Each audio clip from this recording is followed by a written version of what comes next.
काय मग गावची यात्रा आहे म्हणल्याविषयी का रेडी व्हायला बघा कसं काय मी रेडी झाली मस्त असा मेकअप शेकअप करून रेडी झाली आणि गावात गेलो बघा आद्विकचं कसं काय तिथं दंडवट वगैरे चालू होतं वाजत होतं त्यांचं अंग मनानेच हलत होतं बघा त्याला डान्स करायला खूप आवडतं मग काय बघा पालखीचे वगैरे दर्शन घेतले सगळ्या देवांचे दर्शन म्हणजे आमच्या श्री भैरवनाथ जोगेश्वरी मातेचं दर्शन घेतलं आणि मग नंतर ना आलो पाणीपुरी खायला बसलो तिथंच गाडी लावलेली होती बरं का आद्विक कसा बसलाय मग गाडीवरती आणि मस्त आद्विक आणि शंभूचे फोटो काढले आणि मग त्याच्यानंतरनं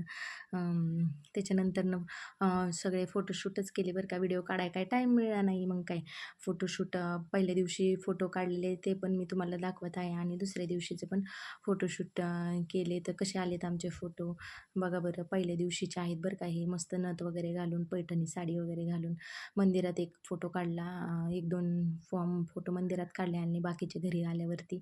आमच्या घरापुढं काढले बघा ही आमची घरा पाठीमागची म्हणजे फोटोच्या पाठीमागची आमच्या झाडे वगैरे किती छान मस्त फोटो येतात तिथं मग काय दुसऱ्या दिवशी मस्त असा मेकअप वगैरे करून व्हिडिओ वगैरे शूट करायला काय टाईम नाही मिळाला मग काय नवीन कपडे वगैरे घालून मस्त असं फोटोशूट केलं आणि गावात जाण्याची गडबड त्याच्यामुळे व्हिडिओला टाईम नाही मिळाला मग गावात गेल्यावरती पण थोडंसं फोटोशूट केलं आणि आमच्या नंदूबाई जाऊबाई यांच्यासोबत चला तर मग तुम्हाला माझा मिनी ब्लॉग कसा वाटला थोडासा शूट केला आहे बरं का चला व्हिडिओ आवडल्यास लाईक शेअर करा बाय बाय